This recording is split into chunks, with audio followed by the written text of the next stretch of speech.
A eleição do presidente Bolsonaro, ela representou exatamente uma retomada no combate a essas organizações criminosas, né? A gente resolveu enfrentar de frente o crime organizado. E o crime organizado, a gente sabe que o grande crime organizado no Brasil, ele passa necessariamente pelo tráfico de drogas. É o pegar o dinheiro do tráfico e usar contra o tráfico.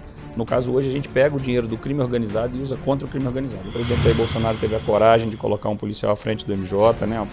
Pelo menos assim, extremamente antenado com a realidade, extremamente antenado com tudo aquilo que a população brasileira quer e precisa. Eu acho que nós tivemos aí 14 anos de uma orientação contrária à aquisição, ao porte de armas. Era uma outra ideologia, uma outra política no Brasil. Desinformaram durante muitos anos a população, né? Ter uma arma de fogo é um absurdo. Não é um absurdo, é um direito do cidadão. Aquele que acha que quer e pode se defender num eventual assalto, num eventual crime, ele tem que ter o direito de ter essa arma de fogo. Imagine isso que eu acabei de falar em relação ao Lázaro. O que aquelas pessoas passaram dentro daquela casa naquele momento. Então as pessoas ficam diante de uma situação dessa, as pessoas querem avaliar, com todo respeito, a gente sabe que isso está previsto na legislação, a gente sabe, mas eu acho que a gente precisa, é o que eu estou dizendo aqui, está na hora da gente adequar a legislação à realidade que a gente vive. No Brasil se fala muito em ressocialização, ninguém ressocializa ninguém. E a gente precisa estar cada vez mais forte e reprimir isso, não ter vergonha. É um governo que não tem vergonha de enfrentar isso. A gente não esconde nada embaixo do tapete, a gente sabe que crime é crime. Anda armado? Sempre. Tá certo. Desde 22 anos, a gente anda armado, é importante. Brasília, a cidade que determina o rumo dos 210 milhões de brasileiros. Um lugar que desperta desconfiança em muita gente. E não é sem razão. Você sabe do que eu estou falando. Mas nos últimos tempos, o Brasil está começando a mudar. E goste ou não, essa mudança passa por aqui. Em uma era de fake news, onde a credibilidade da grande mídia se destrói a cada dia, o cidadão quer conhecer de perto a verdadeira revolução que vem ocorrendo em nosso país. Políticos, artistas, ativistas, personalidades de diversos setores que impactam a vida do povo brasileiro vão estar aqui. E você vai conhecer a verdade, descobrindo o que o Brasil precisa saber.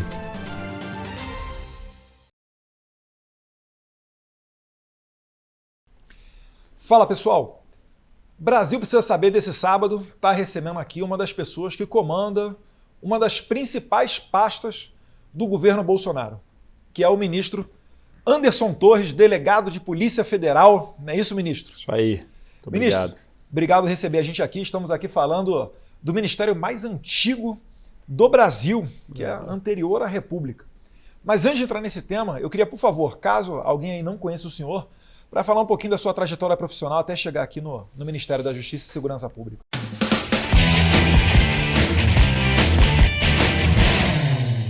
Muito obrigado, Eduardo, pela presença, pelo convite. É uma honra participar do seu programa. É a oportunidade da gente esclarecer para a população, para o Brasil, tudo que tem sido feito no âmbito do Ministério da Justiça, tudo que tem sido feito no âmbito da segurança pública.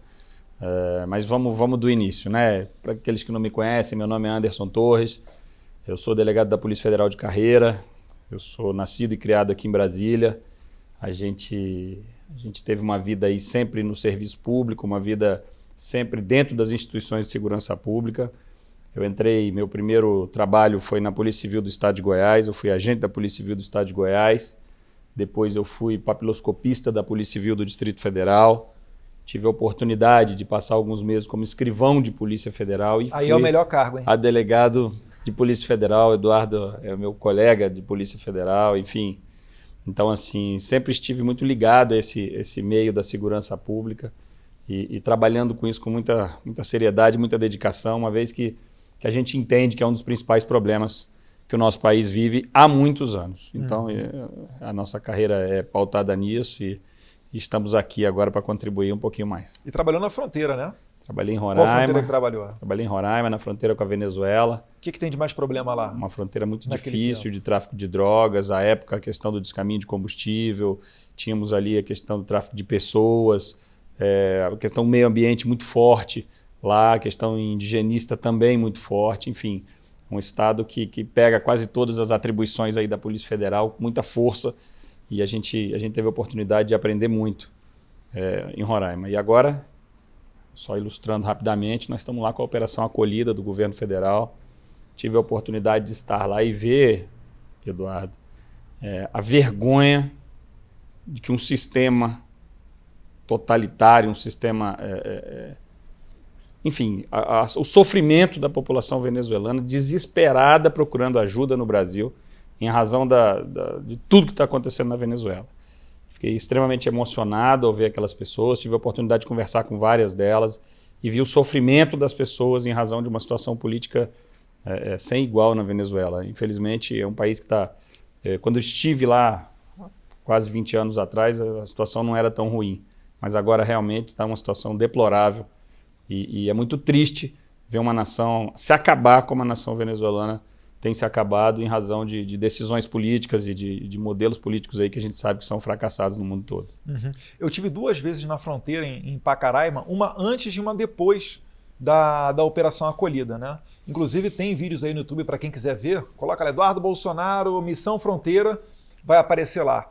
E uma das coisas que mais me tocou foi que antes da Operação Acolhida, era muito comum você ver os andarilhos. Eles andam 200 quilômetros de Pacaraima na fronteira até Boa Vista. Muitos. E aí demora 2, 3 dias de caminhada, porque eles não têm ali 20, 30 reais, 40 reais para pagar na condução. E um deles falou, né? Eu saí da Venezuela porque não tinha mais gato e cachorro na rua para comer. Exatamente. Que falou quando viu criança comendo gato de rua, aí ele realizou que não, eu tenho que sair aqui desse país. Mas a Polícia Federal, ou como é que é o trabalho do MJ na fronteira, na Operação Acolhida? Porque a PF faz a parte do RNE, não é isso? Isso, a Polícia Federal está totalmente envolvida ali, o trabalho coordenado pelo Ministério da Defesa, mas a Polícia Federal, através da PRF e da PF, está junto, está dentro, está ajudando. É um trabalho de governo, não é um trabalho, né, é um trabalho de todos nós ali na fronteira, um trabalho humanitário, um trabalho de solidariedade, um trabalho assim que realmente chega a nos comover de tão importante. Eu tive, como eu disse, a oportunidade de conversar com uma venezuelana que tinha lá 2 crianças com problemas e ela me contou que era enfermeira na Venezuela, que tinha uma vida normal e que o sistema veio e acabou com tudo, com alimento, com remédio, com o emprego dela, com a casa dela, enfim, com a liberdade dela, né? Só restou segurar as crianças no colo e procurar o caminho do Brasil para tentar sobreviver. E ela estava extremamente feliz porque ela já estava com encaminhamento para o Rio Grande do Sul, numa cidade onde a criança dela que possui uma deficiênciazinha, ia ter uma escola específica, ia ter um emprego para ela, uma escola para outra criança. Enfim, ela assim, no final da história toda, ela dá um abraço, assim, sabe, assim, que você vê que é a única esperança de vida dela e dos filhos dela. Então, o trabalho está de parabéns, o Brasil está de parabéns. Realmente a gente fica emocionado de fazer parte de tudo isso. A Operação Acolhida, que antes também eu cheguei na praça lá, se não me engano, na Praça Simão Bolívar. E literalmente as pessoas defecavam e urinavam na praça, formando verdadeiros bolsões de dejeto e dormiam por ali mesmo. Né? Era um negócio assim, bizarro. Se você entrar no YouTube mais uma vez e for olhar, eu conversei com um professor universitário, com um enfermeiro, com um gerente de rodoviária. Então é um pessoal que era até humilde, mas eram as pessoas que tinham a sua vida na Venezuela, que tinham o seu emprego. Então a deteriorização de um país tão rico quanto o Brasil, que também tem a sua parte de Amazônia, tem as suas riquezas naturais, é o 01 do mundo em petróleo, né? Até destruírem totalmente a empresa pública lá, a PDVSA, nomeando os cupinchas do sistema para destruir a PDVSA. Mas enfim, inclusive uma pessoa que sumiu com 20 bilhões de dólares da PDVSA ainda está aqui no Brasil. O adido militar venezuelano, general Barroso, está aqui no Brasil, já era para ter saído e não saiu graças a uma decisão do ministro Barroso, que se fundamentou na pandemia para que não pudesse ocorrer, né, essa saída do general Barroso, que até hoje não explicou onde é que foram parar os 20 bilhões de dólares da PDVSA. Mas isso daí é outro assunto, ministro. Eu queria focar aqui, centrar numa pauta que é talvez a que a minha geração, ou a nossa geração, né, temos mais a mesma idade. Eu já estou um pouquinho avançado. Mas que causa mais ojeriza, que é a corrupção. Como é que anda o trabalho aqui do Ministério e o que pode ser feito aqui através do Ministério da Justiça para essa pauta de combate à corrupção? É prioridade aqui na nossa questão da segurança pública, né? O combate à corrupção no Brasil é um combate estruturado, a Polícia Federal tem meios extremamente eficazes de combate à corrupção, de investigação dessas quadrilhas. Haja vista os trabalhos realizados ao longo dos últimos anos que mudaram algumas vezes a história do Brasil. Eu digo com muita tranquilidade, os trabalhos, os fatos investigados pela Polícia Federal ao longo da nossa história, mudaram a nossa história. A gente tem certeza disso. Esse trabalho continua extremamente estruturado, funcionando a todo vapor. Temos aí uma média de 1 a 2 operações voltadas ao Covidão, ao dinheiro que foi distribuído para os estados e municípios e foi, de certa forma, desviado. A Polícia Federal está muito atenta a isso, tem feito constantes operações a respeito desse tema. Mas o combate está aí, uma parceria muito forte com a CGU, Polícia Federal, os tribunais de contas. A gente tem trabalhado muito junto, muito integrado nessas investigações, o Ministério Público Federal, a gente não pode deixar de ressaltar. Enfim, é uma prioridade, eu acho que o país precisa disso. As práticas implementadas por esse governo dificultaram muito a prática da corrupção no país, né? A não entrega dos cargos e do governo para partidos políticos, essa forma técnica, e eu digo com muita tranquilidade, a nossa presença aqui no Ministério mostra isso, né? É um técnico tocando uma pasta e nós temos vários outros ministros técnicos à frente das pastas, então assim, tudo isso dificultou muito, pois não. Eu ia perguntar, é o primeiro MJ policial, confere? É o primeiro MJ, o presidente Jair Bolsonaro teve a coragem de colocar um policial à frente do MJ, né? Pelo menos assim, extremamente antenado com a realidade, extremamente antenado com tudo aquilo que a população brasileira quer e precisa, né? O povo hoje, basta sair às ruas e conversar com a população, os mais carentes principalmente, né? Eles querem segurança pública, eles querem alguém que conheça aquilo lá. E aqui, Eduardo, na elaboração das políticas públicas e das diretrizes que a segurança pública brasileira vai tomar e está tomando, é muito importante que tenha alguém que entenda disso, para que a gente realmente possa fazer um trabalho técnico que surta resultado lá onde ele tem que surtir o resultado. É que a pasta aqui é muito grande, né? Quando se fala em justiça, se fala também no mundo dos advogados, dos juízes, do menos do Ministério Público, mas de fato, pela primeira vez, você ter um ministro da Justiça que venha, né, concursado, de carreira, delegado de Polícia Federal, é algo que dá esperança para a tropa que realmente agora vai ser colocada a mão na massa para colocar os anseios, vamos dizer assim, das polícias adiante a partir daqui de Brasília. Sem dúvida. E um deles é com relação à recém-criada Polícia Penal. A Polícia Penal que desde 2002 trabalhava numa PEC, uma proposta de emenda à Constituição, no Congresso Nacional, para que fosse inserida no artigo 144. O artigo 144 da Constituição é o que trata ali da PF, da PRF, enfim, de todas as polícias do Brasil.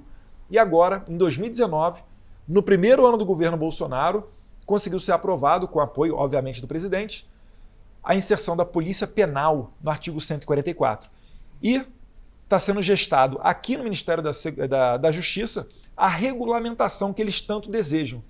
Ministro, será que dá para falar um pouquinho sobre essa regulamentação? Porque a policiada está ansiosa aí nos presídios e o presídio faz parte, né? Eu acho que é importante dizer isso também. Faz parte do sistema de segurança pública. Não é jogar na cadeia e esquecer. Muito pelo contrário. Hoje eu vejo a segurança pública muito bem estruturada fora dos presídios e precisando de uma estruturação muito grande dentro dos presídios e principalmente em relação ao que fazer com essa população carcerária hoje, que já se aproxima de 700 mil pessoas. A gente precisa dar uma atenção especial a isso. É uma missão que nós pagamos aqui para a diretora do DEPEN, para que a gente comece a pensar numa política pública realmente de saída dessas pessoas que cometem crimes, saída para uma vida normal. No Brasil se fala muito em ressocialização. Ressocialização, ninguém ressocializa ninguém. Nós temos um ou outro projeto bem sucedido, uma penitenciária que funciona bem, uma APAC, mas a massa carcerária mesmo, o grande problema brasileiro continua dentro dos presídios. E esse é um desafio, Eduardo. Isso a gente precisa enfrentar esse problema de frente. Outros governos não quiseram enfrentar isso e a gente precisa. Com a minha chegada aqui já está aí determinado, ainda que eu sei que não é rápido, é o início de uma política pública, porque isso envolve investimento, envolve os estados terem que se envolver, né, na execução de tudo isso, mas a gente está firme numa política pública que realmente traga um novo direcionamento para os presos brasileiros. Agora, quanto à nossa caçula, Polícia Penal Federal, principalmente, e as polícias penais de todo o Brasil, estamos em fase final de regulamentação, reunião essa semana passada com os representantes das entidades de classe deles aqui, para a gente ajustar os detalhes finais. Eu sempre, por onde passei, Eduardo, eu sempre faço uma gestão assim democrática da coisa, tá certo? Então a gente expôs os pontos que estavam pegando nesse momento, em razão da conjuntura econômica, em razão do momento que o país está passando, Covid, Eles entenderam, a gente discutiu o melhor momento, a gente falou algumas coisas, eles disseram outras, mas chegamos num consenso para finalizar esse texto inicial e mandar o texto para a Presidência da República para que chegue até o Congresso Nacional. É o primeiro passo que nós combinamos aqui, combinamos os próximos passos, né? Essa vai ser uma estruturação da carreira e na sequência a gente vai combinar uma série de outros avanços aí que a carreira precisa e merece. É muito sério essa questão. No nosso caso aqui, os presídios federais, a gente entende, conhece bem a realidade. Tivemos juntos aqui na Penitenciária de Brasília algumas semanas atrás. Se puder falar um pouquinho da experiência, porque Fantástico. Eu já fui em alguns presídios, né? Já fui em Oklahoma, já fui em presídio na Indonésia, já fui em Joaçaba, em Santa Catarina, mas em presídio federal foi o primeiro que eu fui. Por que os presídios federais têm um sucesso, até onde se sabe, aí, 0 rebeliões? É um sistema diferenciado, com poucas pessoas, é um ambiente extremamente controlado, né? E difere um pouco dos demais presídios que a gente tem no Brasil.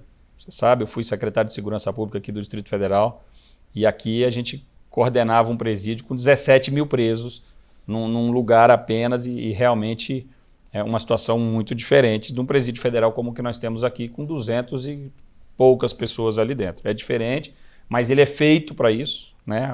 Ele é idealizado realmente para isso.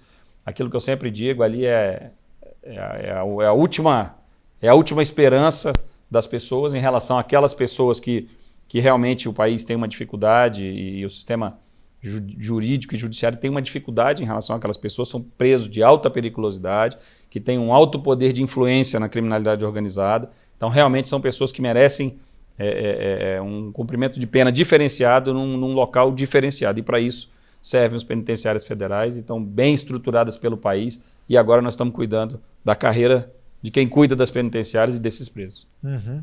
E, na verdade, por exemplo, para você que não sabe, o ministro está falando aqui de alta periculosidade, por exemplo, Marcola, é o pessoal que já matou, assassinou, né, dezenas de pessoas, é esse pessoal quando tem rebelião, aí família do norte, sei lá o quê, joga futebol com a cabeça decapitada de outros coleguinhas de cela. Então é esse pessoal aí que realmente é difícil conviver em sociedade.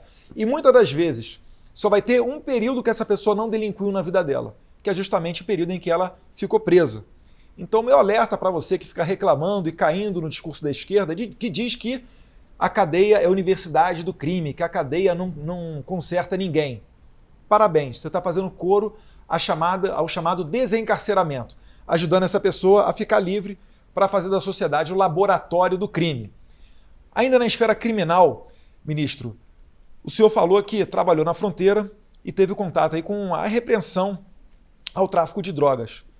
Por que agora, no governo Bolsonaro, a gente vive vendo as polícias batendo recorde, não só na quantidade de apreensão, na pancada que dá em cada apreensão, é recorde em cima de recorde, mas também todo ano o pessoal está dobrando a arrecadação está dobrando, né, o montante de drogas apreendidas. Por que esse sucesso todo? Sem dúvida, isso é o resultado de um trabalho, de um direcionamento de um trabalho, né? A gente resolveu enfrentar de frente o crime organizado. E o crime organizado, a gente sabe que o grande crime organizado no Brasil ele passa necessariamente pelo tráfico de drogas, né? As drogas pelas cidades, vem junto ao armamento. Veja, problemas gravíssimos que a gente enfrenta no Brasil hoje, como a nossa belíssima cidade do Rio de Janeiro, com problemas seríssimos de segurança pública. São Paulo, uma organização criminosa muito estruturada. E esse governo resolveu enfrentar essa situação. Daí, sabendo disso, usando ferramentas que existem, que a gente tem implementado e melhorado aqui do Ministério da Justiça, o projeto Vigia das Fronteiras, nós temos outros projetos que ajudam os municípios a cercar suas fronteiras. O nosso objetivo é ir esmagando, enxugando e apreendendo essa droga. Essa semana agora, nessa semana que nós estamos aqui, que finalizamos, na quinta-feira, teve a maior apreensão de maconha da história do Brasil. Um caminhão com 36 toneladas de maconha vindo. Foi apreendido no Mato Grosso do Sul. Parabenizar os policiais do Mato Grosso do Sul. Fizeram um belíssimo trabalho nessa apreensão, de investigação, enfim, um belíssimo trabalho. Então esse é o resultado do trabalho. Direcionamento, trabalho sério, com ferramentas, policiais motivados e a gente conseguindo avançar no combate ao crime organizado no Brasil. Esse é o nosso maior compromisso, acho que hoje. E quando a polícia, por exemplo, faz uma apreensão de um carro que era de propriedade de um traficante de drogas, uma casa, etc., o que é feito com esse tipo de bem? Aqui a gente tem a repressão a entorpecentes no Brasil, ela é muito bem estruturada, Eduardo. Ela é na questão da repressão, da prevenção, e a gente tem uma visão antiga, criada na Polícia Federal, pela Polícia Federal, na Diretoria de Combate ao Crime Organizado, que a gente chama de divisão capitalista de combate ao tráfico de drogas, né? É o pegar o dinheiro do tráfico e usar contra o tráfico. No caso, hoje, a gente pega o dinheiro do crime organizado e usa contra o crime organizado. Então, todos esses carros, veículos, fazendas, todos os bens, joias, relógios, enfim, tudo que é apreendido, isso vai a leilão através da Secretaria Nacional Antidrogas aqui do Ministério, a Senad, a gente vai a leilão e esse dinheiro volta para as polícias que fizeram essa apreensão, volta para o sistema de repressão a entorpecentes e é aquilo que a gente chama de visão capitalista, né, de combate ao narcotráfico. Isso é muito importante, ajuda as polícias, ajuda os policiais e descapitaliza e quebra o crime organizado. Porque não adianta, a gente sabe que as apreensões elas são extremamente importantes. Quanto mais melhor, e como são pancadas, é prejuízo ao crime. Mas nós entendemos também que o coração da organização criminosa é o dinheiro, é a estrutura que eles têm. Então, quando a gente que a gente consegue quebrar essa estrutura no meio, a gente sabe que o cara está indo preso, a droga está apreendida, os bens vão ser vendidos e dificilmente eles vão se reestruturar. Quando pega um relógio, sabe quem é que faz a apreensão? O relógio, a joia, o carro? É o escrivão. É o escrivão. O escrivão tem um papel fundamental em tudo isso aí. Mas, ministro, a gente fala muito aqui de criminalidade, bandido, tráfico de drogas, de segurança nacional e etc. E às vezes não imagina que o senhor, por exemplo, trabalha de maneira conjunta com a ministra Damares. Como é que funciona esse trabalho? Em que tipo de crime que o Ministério da Família e Mulher da Damares consegue convergir aqui com o senhor? É muito interessante. A ministra Damares é uma querida, uma grande amiga e parceira, já desde os meus tempos aqui de secretaria. A gente tem uma brincadeira entre nós dois que a gente não sabe onde termina o ministério dela e começa esse aqui, né? Porque essa questão da violência doméstica, Eduardo, é uma das questões mais graves que o país tem hoje. Uma mazela social terrível, violência contra o idoso, violência contra a criança, violência contra a mulher. Essa semana a gente viu um caso emblemático de um DJ que espancou a mulher na frente da mãe. Horroroso. E, se não me engano, a mãe ainda estava cuidando do bebê. E isso acontece em vários lares brasileiros, infelizmente. Ainda há muito preconceito em cima disso. Ainda há muito descaso em relação a tudo isso, principalmente da sociedade. A gente vem enfrentando isso há muito tempo e a gente fez várias pesquisas para entender como é que ocorre um feminicídio, como é que um crime que ocorre, Eduardo. 75% dos casos dentro de casa, arma branca, longe dos olhos da sociedade, longe dos olhos do Estado. Um crime, eu sempre digo, eu carrego uma frase que a gente, depois de analisar tudo isso, é um crime de fácil elucidação e de difícil prevenção, o feminicídio. Assim que ele ocorre, geralmente a gente sabe quem matou, é o namorado, é o ex-marido, é não sei o quê. Mas prevenir esse crime, a grande charada hoje é prevenir isso aí. Prevenir quebrando tabus, quebrando ditados que há muitos anos, em briga disso ninguém mete aqui. Tem que meter a colher. Tem que denunciar. O Estado, as autoridades precisam saber todos os crimes na hora de ouvir as pessoas, as testemunhas. Não, ela apanha há muito tempo. Todos dão os indícios, né? Mas... Todo mundo sabe, mas por que só eu não queria me meter? A vizinha sabe, a mãe sabe, o tio sabe, alguém sabe, e a polícia só sabe muitas vezes na hora de buscar o corpo. Isso é muito grave, é muito triste. A gente tem feito um trabalho muito integrado com a ministra Damares. Eu acho que são duas pastas que têm que estar andando muito juntas mesmo.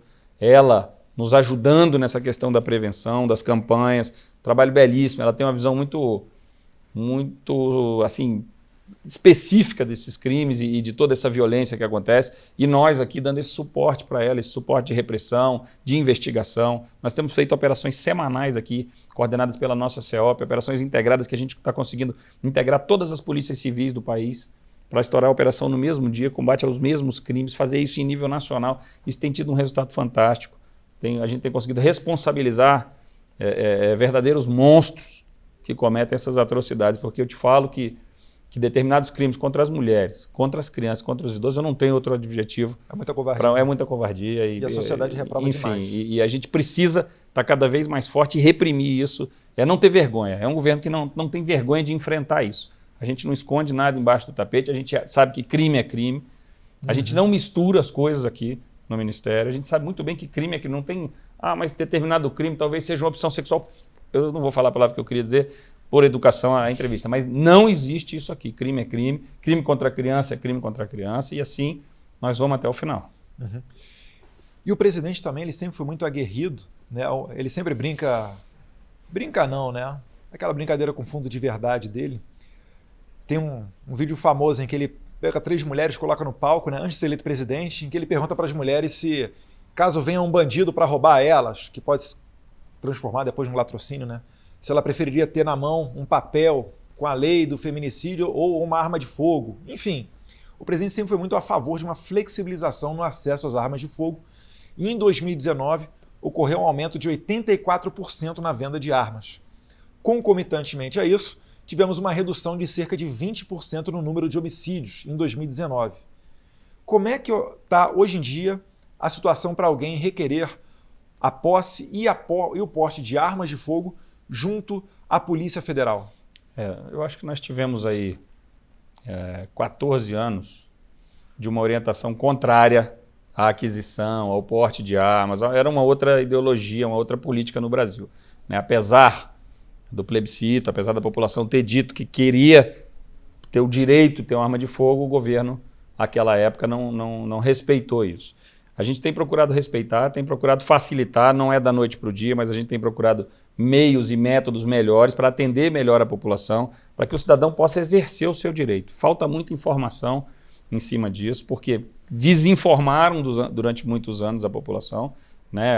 Ter uma arma de fogo é um absurdo. Não é um absurdo, é um direito do cidadão. Aquele que acha que quer e pode se defender num eventual assalto, num eventual crime, ele tem que ter o direito de ter essa arma de fogo.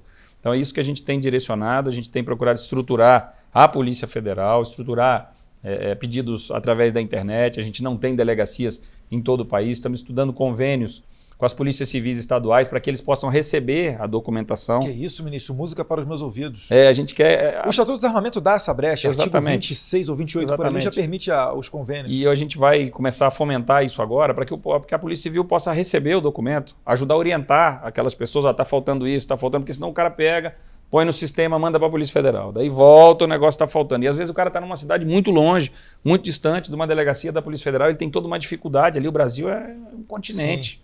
Né? Então, assim, a gente tem que ter essa... Isso é muito importante, é o que eu tenho falado. Conversei com o diretor da Polícia Federal essa semana sobre isso. Nós, e aí eu me incluo nisso, eu acho que o policial federal ele precisa ter essa visão cada vez maior de que nós somos servidores públicos.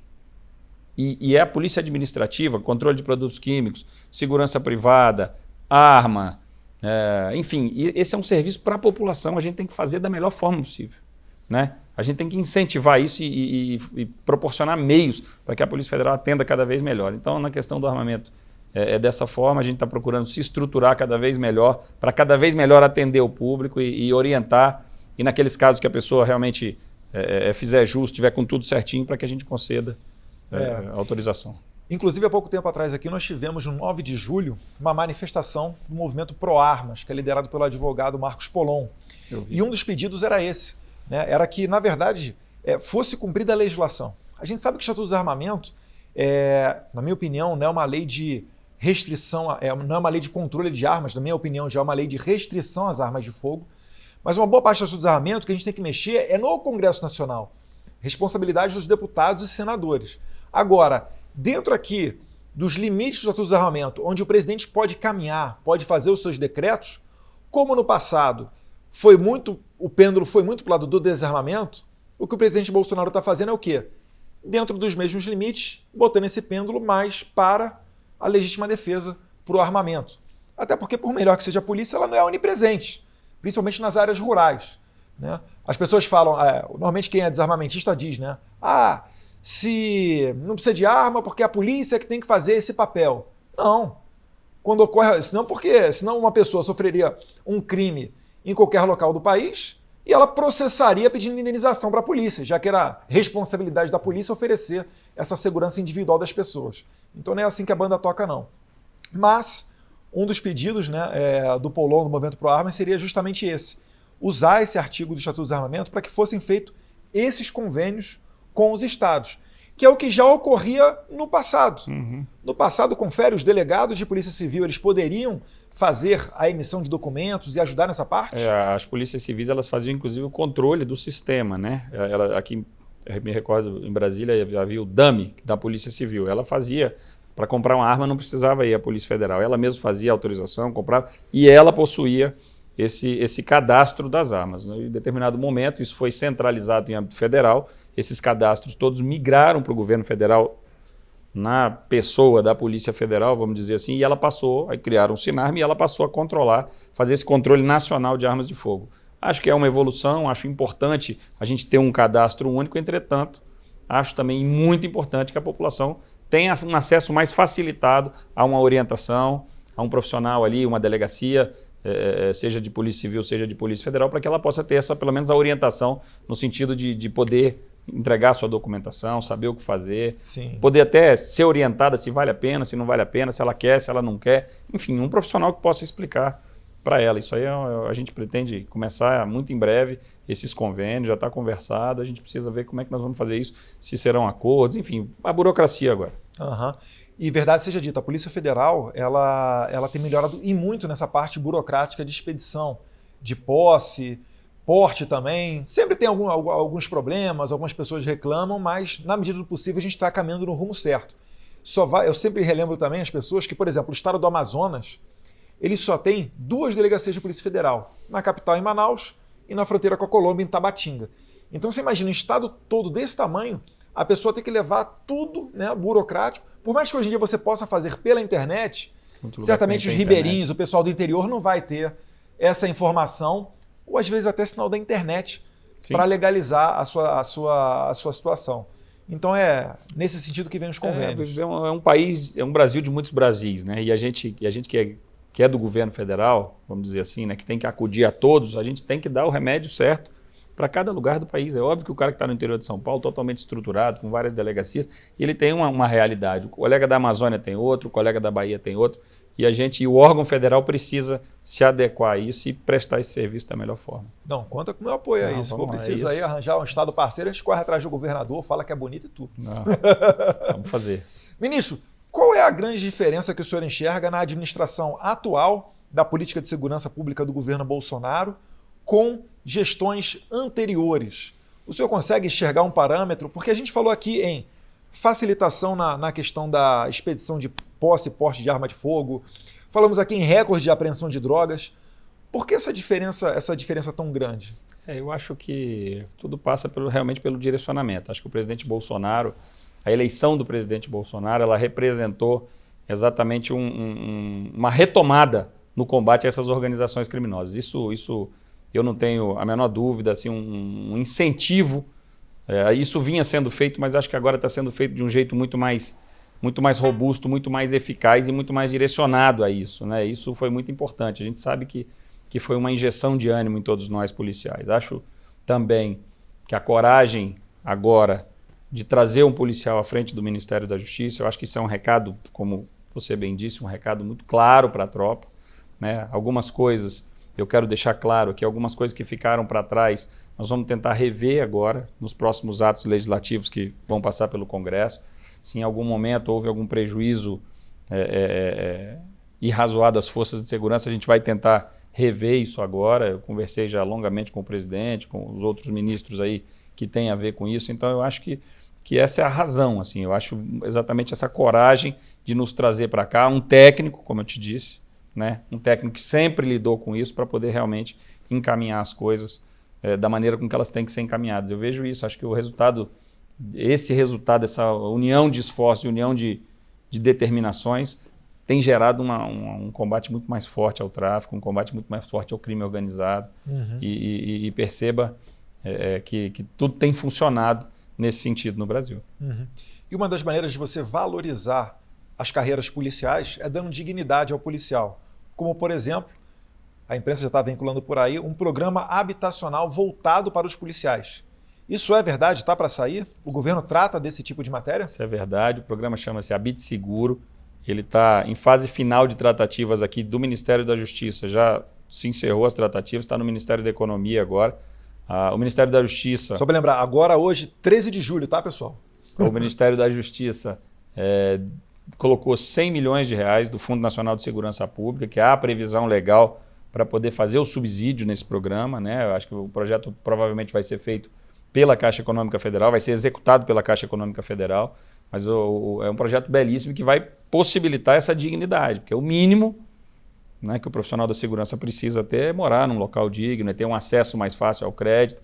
A gente sabe que os salários nem sempre, né, são da maneira que deveriam ser, então nos cabe aqui, enquanto gestores da segurança pública, poder fomentar isso e proporcionar isso aos policiais brasileiros.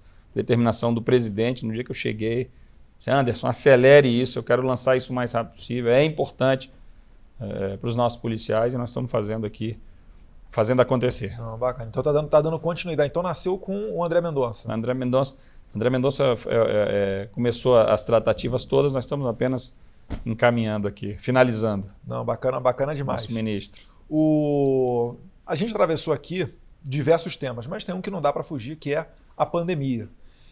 Nós assistimos durante essa pandemia alguns governos estaduais, e às vezes até municipais, através de algumas guardas municipais, cometendo arbitrariedades, algemando mulheres em praia, com biquíni, jogando senhoras ao chão. Qual é a opinião do senhor sobre esse tipo de arbitrariedade cometido durante a pandemia, já que estamos falando aqui de direitos consagrados no artigo 5º da nossa Constituição? Eu acho que faltou muito bom senso para vários governos e governadores aí ao longo dessa pandemia. A segurança pública tem um papel fundamental na pandemia. Eu te digo que realmente eu sempre fiz um elogio muito grande, são verdadeiros heróis os policiais brasileiros, que diante de uma doença que ninguém conhecia, diante de um mal que vinha matando várias pessoas, os policiais realmente não se furtaram ao trabalho. Entretanto, a gente procurou orientar sempre para que fosse um trabalho preventivo, fosse um trabalho de orientação. Eu acho que as forças de segurança têm um papel fundamental na pandemia de orientar a população. Muitas pessoas, principalmente no começo, Eduardo, as pessoas não sabiam o que estava acontecendo. As pessoas não tinham noção da gravidade dos fatos, uns demoraram meses para acreditar, né, que realmente havia uma pandemia e que realmente havia que se cuidar. Mas os excessos realmente são lamentáveis, né, cenas horríveis, né, pessoas se debatendo, enfim. É um momento muito difícil que nós passamos aqui no Brasil e ainda estamos passando, mas acho que o Brasil tem feito uma boa gestão e a gente tem conseguido superar isso aí para todos os lados. Inclusive eu conversei com policiais que, mais cientes da situação, justamente procuravam ir por esse lado da educação, ao invés de prender, conduzir para a delegacia e dar aquele problema que geraram cenas, como o senhor disse, no mínimo lamentáveis. Aí pelo Brasil afora. Mas na pandemia, vale lembrar que o presidente, o primeiro caso diagnosticado no Brasil foi em final de fevereiro de 2020 e pouco mais de um mês depois, em abril, uma decisão do ministro Alexandre de Moraes impediu o presidente da República de colocar adiante qualquer tipo de medida sobre quarentena, lockdown e etc. Então os estados começaram a fazer lockdown, os municípios também. O presidente sempre disse que não fechou comércio nenhum. Porém, o presidente fez vários repasses a esses mesmos estados, que é o que coube a ele fazer, né? Infelizmente, alguns estados acabaram desviando esse dinheiro, a Polícia Federal está aí fazendo esse combate através do chamado Covidão, mas aqui no Ministério da Justiça do senhor também existem repasses para os estados. Como é que funciona isso? É o Fundo da Segurança Pública? É o Fundo Penitenciário? Como é que funcionam esses repasses e esse trabalho do Ministério da Justiça e Segurança Pública junto com os estados? É fundamental esse recurso, é um recurso, eu sempre digo, Eduardo, é um recurso suplementar aos estados, né? A obrigação de investir nas polícias é dos estados, de valorizar os policiais é dos estados, mas o governo federal, o governo Bolsonaro já repassou mais de R$1,5 bilhão de reais para os estados desde o começo do governo, através do Fundo Nacional de Segurança Pública e do Fundo Penitenciário. Agora, há 2 semanas atrás, no início do mês de julho, nós repassamos mais R$722 milhões de reais que foram distribuídos aos 27 estados da federação. Então, é um recurso suplementar que ajuda muito na estruturação das polícias, nas políticas de segurança pública, na aquisição de tecnologia, no investimento em inteligência, tudo que a segurança pública precisa. Esse dinheiro tem sido fundamental para os estados, o feedback é super positivo dos secretários de segurança. Fizemos aliás, foi a primeira reunião que fiz aqui quando assumi, reunião pública, foi trazer os secretários de segurança pública aqui em Brasília para a gente realmente discutir Eu já fazia parte do Colégio Nacional de Secretários de Segurança para a gente discutir tudo aquilo que a gente acha importante para a segurança pública brasileira. Não tem como, Eduardo, fazer segurança pública sem conversar com quem está lá na ponta. Eu sempre disse isso. O trabalho dos secretários de segurança que estão vendo lá todo dia o botijão de gás roubado, o furto na padaria, a ameaça, a boca de fumo, isso tudo tem que estar num contexto de segurança pública. Então eu trouxe todo mundo aqui dentro, a gente tem feito um trabalho muito integrado, muito de conversa, muito de diálogo, para que a gente possa realmente criar políticas públicas federais, né, mas que tenham reflexo no país como um todo. Então é muito importante. Esse recurso ele tem ajudado demais os estados e a gente tem tido uma resposta muito positiva deles. Não, até interessante, né, ter um policial à frente aqui do Ministério, porque realmente tem a sensibilidade de saber como é que é esse problema lá na ponta. E mais uma vez aqui eu puxo a sardinha porque eu gosto muito do pessoal da Polícia Penal, para que os estados tenham, né, um acesso mais facilitado e usem efetivamente o fundo penitenciário. Porque tem dinheiro, não é isso, ministro? Tem dinheiro e precisa ser usado naquilo que o fundo se propõe, né? Eu acho que a gente passa, volto a te dizer, nós temos um problema grave no sistema penitenciário brasileiro.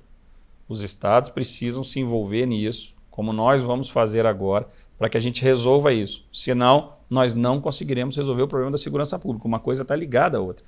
Como você bem disse no início da conversa, o sistema penitenciário é segurança pública. E muito. Entendeu? Segurança pública não é só a PM, a civil, a federal, a rodoviária federal, quem está fora. Pelo contrário, é fundamental essa integração. Então, esse é um conjunto, é um sistema que tem que funcionar em harmonia.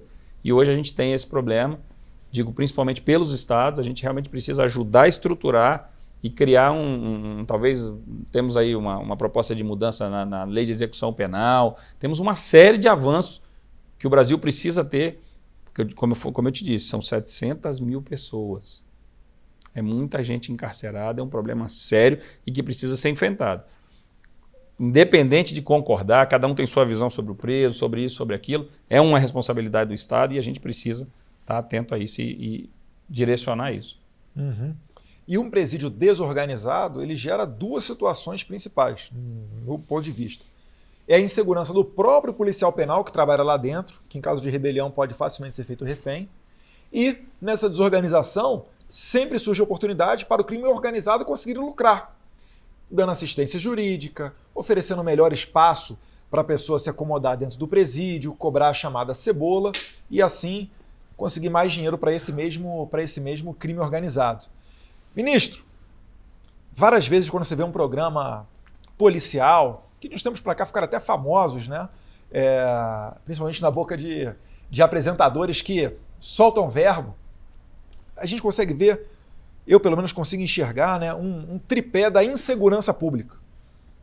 Análise de caso, pega lá um latrocínio, você vai ver o cara primeiro, ele tem uma ficha criminal que dá a volta no quarteirão. Perfeito. Por causa de uma política de desencarceramento. Normalmente o cara comete o crime dele às vezes à luz do dia, porque sabe que a vítima está desarmada. E aí vem o segundo pé aqui do desarmamento. E por último, quase sempre, algum envolvimento com o tráfico de drogas.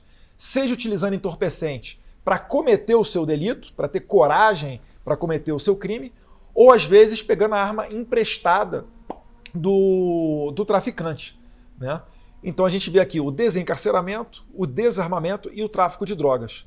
Com relação ao tráfico de drogas, a gente já falou, o Ministério tem feito um combate exemplar, recorde em cima de recorde de apreensão. O desarmamento, a Polícia Federal tem melhorado a questão do porte e da posse de arma de fogo e segue nesse rumo. E sobre o desencarceramento, qual é a opinião do delegado de Polícia Federal, Anderson Torres? E aí, Eduardo, me permita entrar num tema que vem por aí, mas é um tema que a gente precisa ter muita responsabilidade aqui no âmbito do governo e no âmbito do Ministério da Justiça, que é o tema da justiça, que passa pelo desencarceramento e passa por uma série de outras questões que eu acho que a gente precisa trazer novamente a discussão aqui no âmbito do Ministério. O Ministério, na nossa visão, há muito tempo vem perdendo protagonismos nas grandes discussões jurídicas do país. Elas estão sendo travadas em outro fórum e o local é no âmbito do Ministério. A nossa ideia agora é trazer isso de volta para cá. os grandes temas jurídicos que afligem a população brasileira, trazer essas discussões aqui. Nós temos uma Secretaria Nacional de Justiça aqui dentro, que precisa começar a trazer isso para cá. Hoje, pela manhã, tivemos uma reunião com os promotores de justiça do Brasil, um representante de vários estados, questionando o projeto do Código de Processo Penal que está em trâmite no Congresso Nacional, falando uma série de coisas e tal, e eu perguntei, e aí a gente chegou à conclusão, isso passou pelo Ministério? A gente opinou nisso, montou uma comissão de notáveis aqui, de pessoas que lidam com isso no dia a dia para discutir isso. Será que o Ministério tem cumprido o seu papel em relação a toda a legislação, em relação à questão da justiça? Saia na rua perguntando para cada brasileiro o que é justiça no Brasil para você. A gente não pode ficar sem sentir a população. A gente tem que entender o que o povo pensa hoje, o que o povo quer em relação a tudo isso. E essa questão do desencarceramento é um exemplo desse. O pessoal se revolta com saidão, saidinha, indulto. É impressionante. Audiência de custódia. É impressionante. Em regra, o cara responde em liberdade. Mas e o que tem sido feito para mudar isso? É isso que eu pergunto. Assim, o que nós, em termos de justiça, que o âmbito da discussão é aqui. É isso que eu quero dizer. Eu não estou fugindo da responsabilidade, não. Eu estou trazendo a responsabilidade para cá. Entendeu? Nós vamos começar a discutir isso aqui dentro. Porque as opiniões qualificadas que saírem daqui, não minhas, mas de todos nós, trazer para cá promotores, juízes, policiais, defensores públicos, as pessoas que lidam com o direito no dia a dia. Uhum. Entendeu? Pessoal, trazer aqui os diretores das penitenciárias, a polícia penal. Meu amigo, me conte aí, qual é a tua dificuldade lá? Entendeu? Trazer a sociedade civil para opinar a respeito disso, para a gente poder amadurecer essas questões. Essas questões não têm sido amadurecidas no Brasil. Uhum.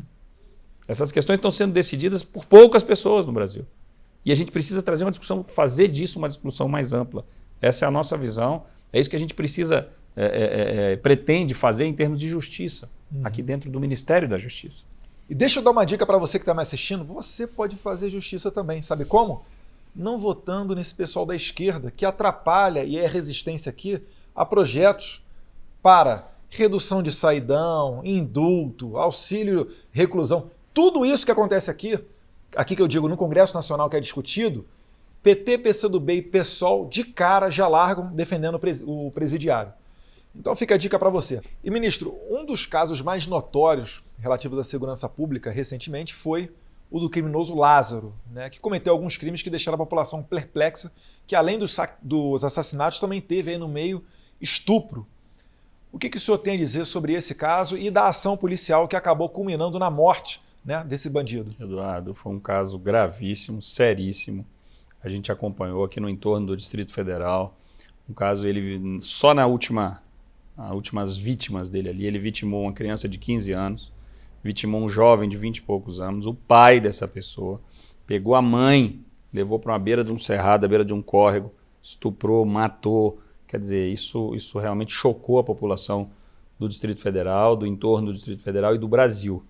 O criminoso empreendeu fuga, a polícia se mobilizou, a polícia do Estado de Goiás, a polícia do Distrito Federal.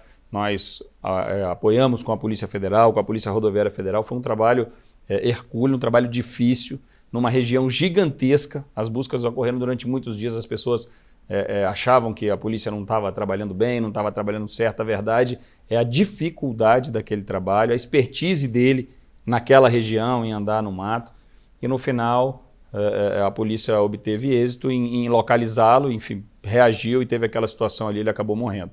Mas a gente tem que, como eu disse aqui, no dia eu fiz um vídeo, os policiais realmente estão de parabéns porque trouxeram de volta a tranquilidade para a população que vive aqui. Esse cidadão, ele realmente conseguiu trazer o pânico e o terror para toda essa região. As pessoas estavam assustadas, a gente via na rua um pânico, um desespero, e a gente só nos resta parabenizar os policiais que conseguiram localizar esse criminoso. Uhum.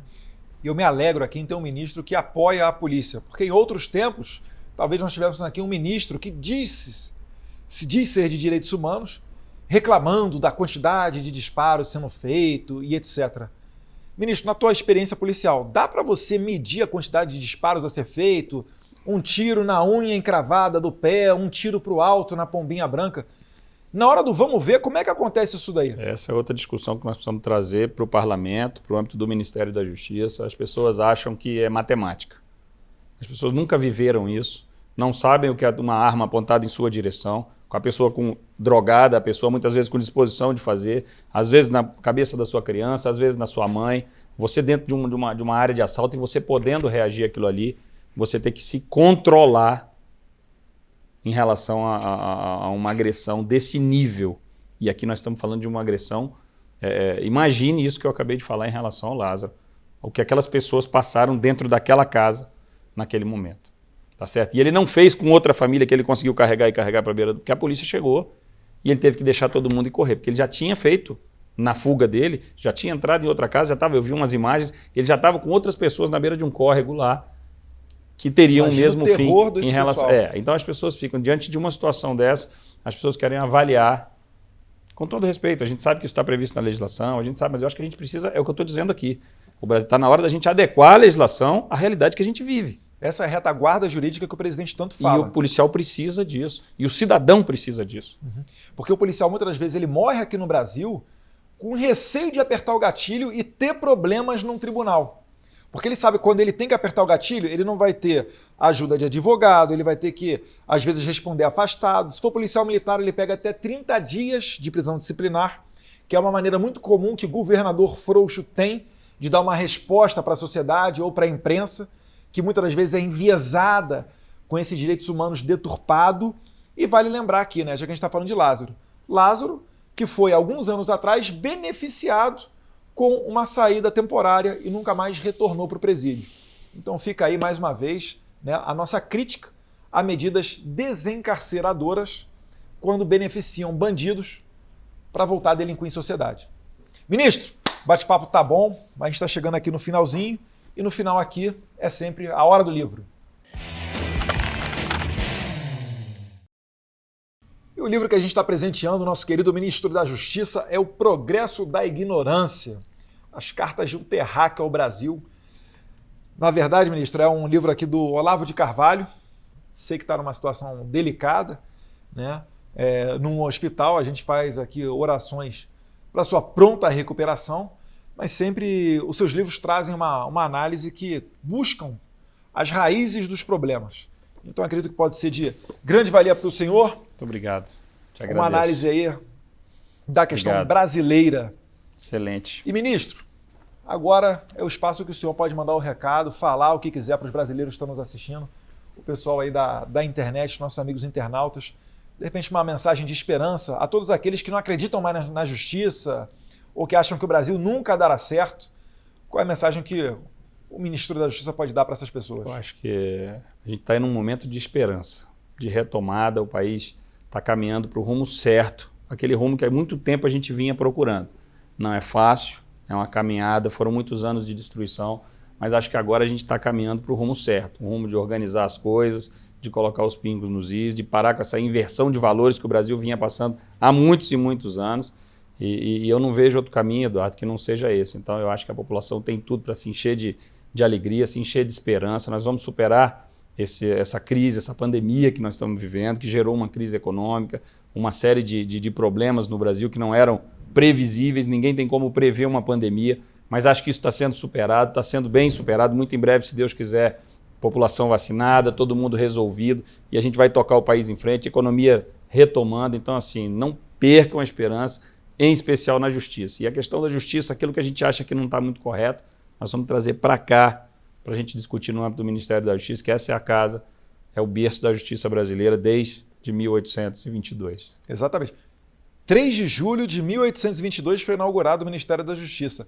Antes da independência, que foi em 7 de setembro de 1822, confere? Também nós estamos aí caminhando para o bicentenário do Ministério, né? Ano que vem nós vamos fazer 200 anos, uma honra para nós estarmos aqui num momento tão importante e, como eu te disse, num momento importante não só para o Ministério, mas para a população brasileira. Um momento de discussão, um momento de rever conceitos, de rever rumos que a população brasileira realmente precisa, exige, e a gente vai fazer isso com muito cuidado, com muito carinho e com muita responsabilidade, o que é mais importante. Ministro, saideira, anda armado? Sempre. Tá certo. Desde 22 anos, a gente anda armado, que é importante. Eu acho que é importante, a gente se acostumou assim, a gente trabalha com isso a vida inteira, para a nossa defesa, para a defesa da sociedade, nós estamos sempre prontos. Show de bola. Ministro, muito obrigado. Obrigado, um Tempo abraço. do senhor aí, que eu sei que a agenda é disputada. Muito obrigado, uma honra. Para você que assistiu e curtiu, a gente pede aí para se inscrever no final e ficar ligado, porque aqui sempre tem o que o Brasil precisa saber. Um abraço a todos vocês, fiquem com Deus.